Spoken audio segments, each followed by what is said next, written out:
ನಾವೇನು ಮಾಡಬೇಕು ಅಂತಂದರೆ ಡಿಸೈಡ್ ಮಾಡಿದ್ದೀವಿ ಅಂದರೆ ಕಮ್ಮಟಗಳನ್ನು ಮಾಡೋದು. ಎಲ್ಲ ವಿಚಾರಗಳನ್ನು ಕೂಡ ಕಮ್ಮಟಗಳನ್ನು ಮಾಡೋದು. ಕಮ್ಮಟಗಳೊಳಗೆ ನಾವು ಕೂತು ಚರ್ಚಿಸಿ ವಿಷಯಗಳನ್ನು ಮತ್ತಷ್ಟು ನಾವು ತಲಸ್ಪರ್ಶಿಯಾಗಿ ವಿಮರ್ಶಿಸಿ ನಮ್ಮೊಳಗನ್ನು ಅದರೊಳಗಡೆ ಒಳಗು ಮಾಡಿಕೊಳ್ಳೋದ್ರ ಮೂಲಕ ನಾವು ಕಮ್ಮಟಗಳನ್ನು ಕೂಡ ರಚಿಸಬೇಕಂತ. ಬರೀ ಕಮ್ಮಟಗಳು ಅಷ್ಟೇ ಅಲ್ಲ, ಸಂವಾದಗಳನ್ನು.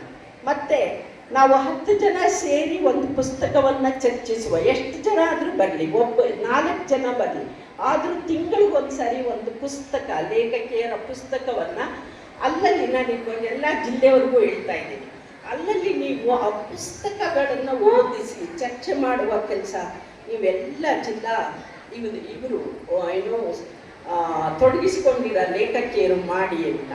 ಮತ್ತು ನಮ್ಮೊಳಗಡೆ ಈಗ ಕೆಲವು ಜಿಲ್ಲೆಗಳಲ್ಲಿ ಮಾತ್ರ, ಎಲ್ಲ ಜಿಲ್ಲೆಗಳಲ್ಲೂ ಕೂಡ ಏನು ಅಧ್ಯಕ್ಷರು ಕಾರ್ಯದರ್ಶಿ ಎನ್ನುವ ಒಂದು ಗುಂಪಾಗಿ ಅವರು ಇಲ್ಲ. ಕೆಲವು ಮಾತ್ರ ಚೆನ್ನಾಗಿರೋ ಜಿಲ್ಲೆ ಅಂದರೆ ತುಮಕೂರು, ನಮ್ಮ ಮಂಡ್ಯ ಜಿಲ್ಲೆ, ಮತ್ತು ಒಂದು ಬೀದರು, ಎರಡನೇದು ನಮ್ಮ ಬೆಳಗಾವಿ, ಮತ್ತು ಮೈಸೂರು ಸ್ವಲ್ಪ, ಮತ್ತು ಚಿಕ್ಕಮಗಳೂರು.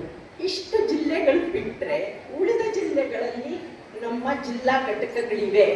ಆದರೆ ಅವು ಯಾವೂ ಕೂಡ ಸಕ್ರಿಯವಾಗಿ ಕಾರ್ಯದಲ್ಲಿ ವಿಧಾನದಲ್ಲಿ ತೊಡಗಿಸ್ಕೊಂಡಿಲ್ಲ.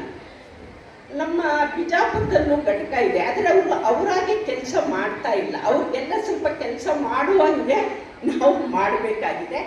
ಅಷ್ಟೇ ಅಲ್ಲ, ನಮ್ಮ ಜಿಲ್ಲಾ ಘಟಕಗಳಿಗೆ ಒಂದು ಹೊಸ ಏನು ಶಕ್ತಿಯನ್ನು ತುಂಬಬೇಕಾದ್ರೆ ನಮ್ಮ ಬೈಲಾ ತಿದ್ದುಪಡಿ ಆಗಬೇಕಾಗಿದೆ. ಮೊದಲು ನಮ್ಮ ಬೈಲಾದಲ್ಲಿ ಪಾರ್ವತಿಯವರು, ಮೇಡಮ್ HS ಪಾರ್ವತಿಯವರು ಮಾಡಿದ ಕಾಲದಲ್ಲಿ ನಮ್ಮ ಬೈಲಾಗೆ ಸ್ಟ್ಯಾಂಪಿಂಗ್ ಆಗಿರೋದು, ಅನಂತರ ಸ್ಟ್ಯಾಂಪಿಂಗ್ ಆಗಿಲ್ಲ. ಸ್ಟ್ಯಾಂಪಿಂಗ್ ಆಗದೇ ಇರುವ ಬೈಲಾಗಳು ಅಧಿಕೃತ ಅಲ್ಲ. ನಾವು ತಿದ್ದುಪಡಿ ಮಾಡ್ಕೊಂಡಿರ್ಬೋದು, ಆದರೆ ನಮಗೆ ಅವು ಅಧಿಕೃತಗೊಳ್ಳೋದು ಯಾವಾಗ ಅಂದರೆ ನಾವು ಮತ್ತೆ ಏನು ನಮ್ಮ ಇಲಾಖೆಯಲ್ಲಿ ಅದನ್ನು ಸ್ಟ್ಯಾಂಪಿಂಗ್ ಮಾಡಿಸಿದಾಗ ಮಾತ್ರ ಅವಕ್ಕೆ ಅಧಿಕೃತತೆ ಬರುತ್ತೆ. ಹಾಗೆ ಅಧಿಕೃತತೆ ಬಂದಿರುವ ಘಟಕ ಅಂದರೆ ತುಮಕೂರು ಘಟಕ ಮಾತ್ರ. ಅದು ಆವಾಗಲೇ ಮಾಡ್ಕೊಂಡಿದ್ದಾರೆ, ಅವರು ರಿಜಿಸ್ಟರ್ ಮಾಡ್ಕೊಂಡಿದ್ದಾರೆ, ಬ್ಯಾಂಕ್ ಅಕೌಂಟ್ ತೆಗೆಸ್ಕೊಂಡಿದ್ದಾರೆ, ಅವರು ತಲಮೂಲದಿಂದ ಕೆಲಸ ಮಾಡ್ತಾ ಬಂದಿದ್ದಾರೆ, ಮತ್ತು ಪ್ರಶಸ್ತಿಗಳನ್ನು ಅವರು ಇಂಡಿಪೆಂಡೆಂಟಾಗಿ ಇಟ್ಕೊಂಡಿದ್ದಾರೆ. ಉಳಿದ ಘಟಕಗಳಿಗೆ ಬ್ಯಾಂಕ್ ಅಕೌಂಟ್ ಇಲ್ಲ, ಅಧಿಕೃತವಾಗಿ ಅವರವರೇ ಖುಷಿಗೆ ಕೆಲಸ ಮಾಡ್ಕೊತಾ